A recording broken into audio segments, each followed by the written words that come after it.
Друзья, всем привет! Сегодня у меня для вас очень интересный рецепт приготовления свиных языков в сувид с использованием пресс-формы. Сегодня я проведу такой себе тест-драйв этого рецепта, который я позаимствовал у одного моего хорошего знакомого, прекрасного специалиста, которого я называю профессором колбасных дел. Это действительно профессионал своего дела. Зовут его Денис, он из Киева. Он всегда щедро делится своими рецептами и наработками, и вот этот рецепт я позаимствовал именно у него. В его исполнении этот рецепт меня просто впечатлил и воодушевил. И поэтому я сегодня попробую воспроизвести эту технологию, ну и поделюсь с вами результатами. То, что у меня получилось и чем я доволен, и то, что, на мой взгляд, у меня не получилось и требует корректировки для того, чтобы в последующем исправить те ошибки, которые я допустил при приготовлении этого изделия. В общем, в целом языки получились прекрасные. Начинаем готовить. Свиной язык. Так вот он у меня обработан, косточка была убрана. Вот тут их таких 6 штук язычков. Вот. И вот это вот мясо. Вот эти вот кусочки мяса, да, они вот так вот тут были обрезаны. Вот. В общем, в целом здесь 2 килограмма. Значит, посолочная смесь. Соль, только нитритная, 18 грамм на килограмм. Сахар 2 грамма на килограмм и аскорбат натрия полграмма на 1 килограмм. И специи здесь. Перец черный молотый 1 грамм, мускат молотый полграмма, кориандр 2 грамма на килограмм, сухой чеснок 2 грамма на килограмм и чаман, это пажитник. Пажитник здесь 2 грамма на килограмм. Значит, вот такой посолочной смесью я сейчас все буду натирать и упакую в вакуум и отправлю в холодильник. Подготовленные заранее свиные языки и кусочки мяса из-под язычной части я переместил в гастроемкость и просто равномерно посыпаю посолочной смесью. Сразу хочу сказать, в ходе теста этого рецепта, значит, 18 грамм нитритной соли на килограмм языков оказалось мало. Вы увидите в результате на разрезе будут такие места сероватого цвета, это не просол. По моим расчетам, для этого рецепта необходимо было использовать 20-22 грамма нитритной соли как минимум. И время предварительного посола 7 суток оказалось явно недостаточно. Даже с учетом вакуума. При температуре в холодильнике 4-6 градусов плюс. Вот в следующий раз я обязательно буду готовить таким способом свиные языки. И я буду проводить предпосол в течение 2 или даже 3 недель. Вот тогда это будет полноценный предварительный посол. Поэтому те из вас, кто будет готовить такое изделие, сразу помечайте себе, что количество соли нитритной на килограмм веса языков и время предварительного посола необходимо корректировать в сторону увеличения. Соли нитритной 20-22 грамма на килограмм, а время предварительного посола от 2 до 3 недель. Вот таким образом я упаковал свиные языки в вакуум. Откачал воздух, запаял и теперь уберу в холодильник. К сожалению, на 7 суток. Так я решил, следуя рецепту. Температура в холодильнике 4-6 градусов.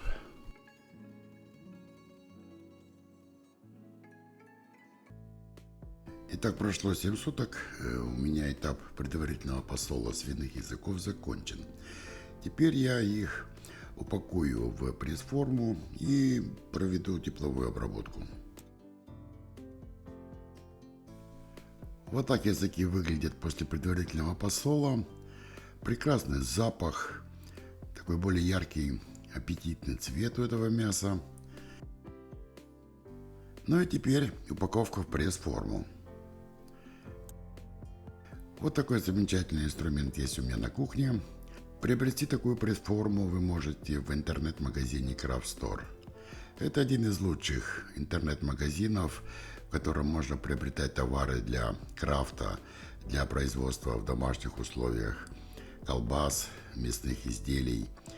Перейти на сайт интернет-магазина Craft Store вы можете, воспользовавшись QR-кодом, который вы видите в этом видео в правом верхнем углу, а также я оставлю ссылочку в описании к этому видео. Вот такая конструктивная особенность этой пресс-формы делает ее очень удобной в работе. У нее разборные стенки. Объем такой пресс-формы у меня до 2 килограмм.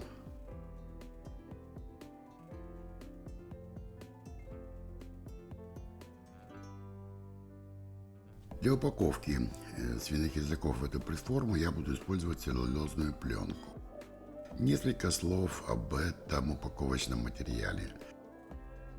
Целлюлозная пленка – это натуральная пленка, изготовленная из хлопка, из целлюлозы. Вот такими отрезами она по 5 метров. Ширина у нее бывает разная, до 90 сантиметров. Здесь у меня 60 сантиметров ширина в этом кусочке. Вот в таком виде я получил эту упаковочную целлюлозную пленку от спонсора моего канала, интернет-магазина Craft Store. Перейти на страничку этого магазина в интернете вы можете, воспользовавшись QR-кодом, который в правом верхнем углу. И я оставлю ссылочку на эту страницу в описании к этому видео. Вот такой упаковки я получил эту целлюлозную пленку. Она очень качественная, удобная в работе. Она не искусственная, она натуральная. Поэтому для разных изделий, колбасных, можно использовать именно этот упаковочный материал. Для удобства в работе ее можно чуть-чуть смочить водой. Она становится более эластичной и очень хорошо облегает пресс-форму. Вот таким образом я выкладываю языки. Их у меня получилось 6 штук. И там немного кусочков мяса из-под языковой части. Вот так вот плотно утрамбовывая, я упаковываю их в пресс-форму. Пресс-форма создает хорошее усилие для уплотнения цельномышечных изделий, но тем не менее я решил подстраховаться и не зря добавить клеящего материала. Для этого я выбрал желатин. Такой желатин я получил от спонсора моего канала, интернет-магазина Craft Store. Желатин Aspic 270 блюм. В блюмах измеряется плотность желатина. Вот такой упаковки вы можете заказать этот желатин, перейдя на сайт интернет-магазина Craft Store, воспользовавшись QR-кодом, который находится в правом верхнем углу этого видео, или по ссылочке в описании, которую я оставлю под этим видео. Я не вымерял определенную дозировку. В общем-то, 1 чайная ложка на 1 слой языков, на мой взгляд, показалось, будет достаточно, поскольку этот желатин имеет очень высокую связывающую плотность. Но, как показал результат, это была моя ошибка, желатина оказалось недостаточно.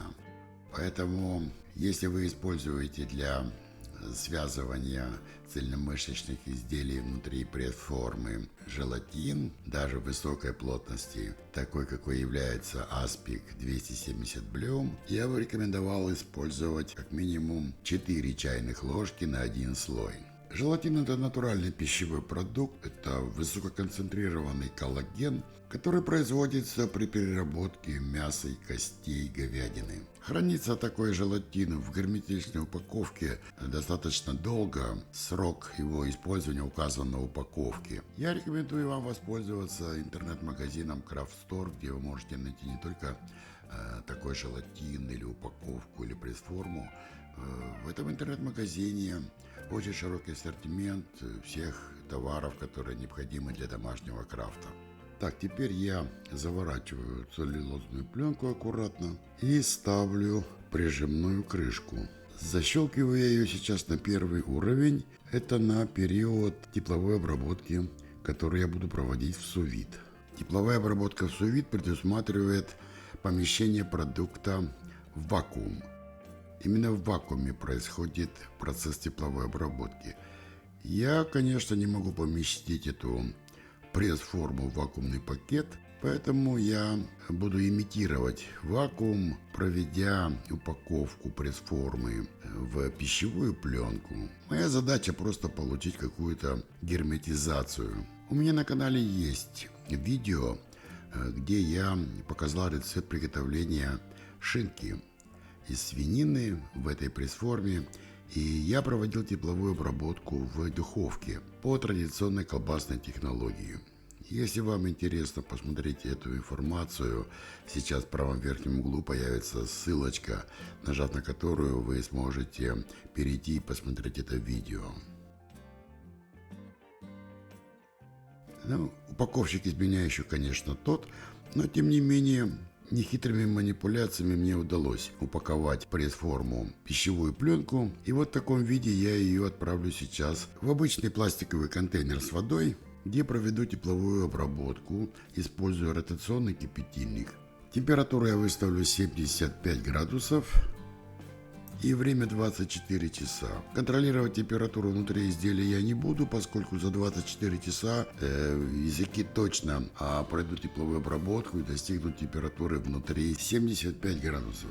Это температура готовности свиных языков.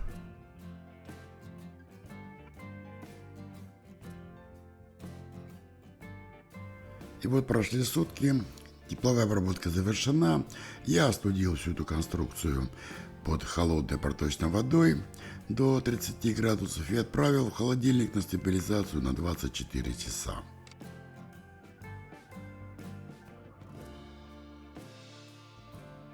Ну вот, прошли еще одни сутки.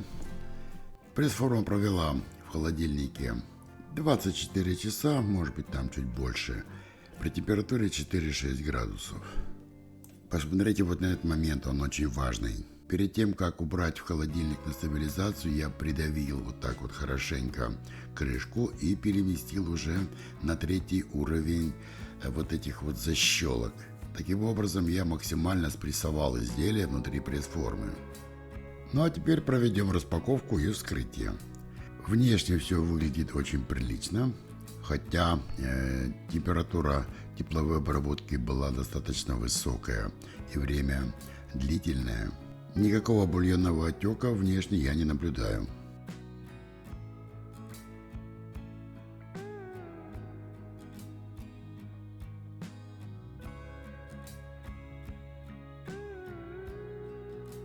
Очень удобно работать с этой формой. Посмотрите, как легко можно извлекать изделия из этой формы. Ну, просто одно удовольствие.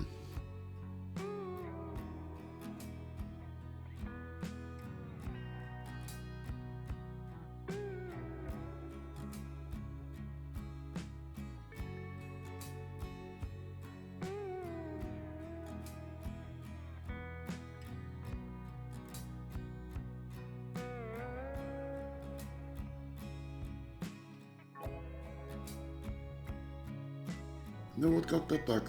Я считаю, что форма справилась со своей задачей. Теперь будем смотреть на результат. Как вы понимаете, друзья, цель была создать такое однородное монолитное изделие. И вот сейчас мы посмотрим, что у меня из этого вышло.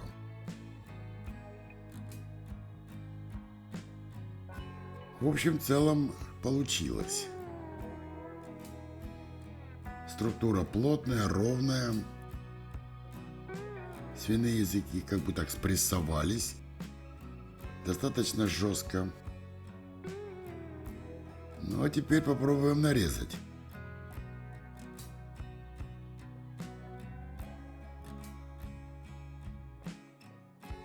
Консистенция, конечно, такая интересная.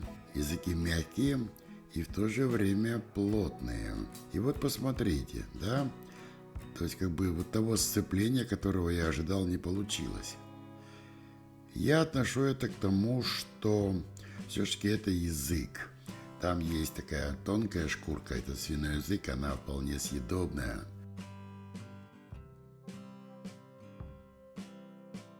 На вкус они получились прекрасные, идеальные. Мягкие, хорошо просоленные, чувствуются специи, абсолютно не чувствуются шкурки. Но для меня результатом идеальным было бы то, что я мог подать это изделие в нарезке. Вот именно в такой нарезке, в красивой. Возможно, было недостаточно внесено желатина аспика.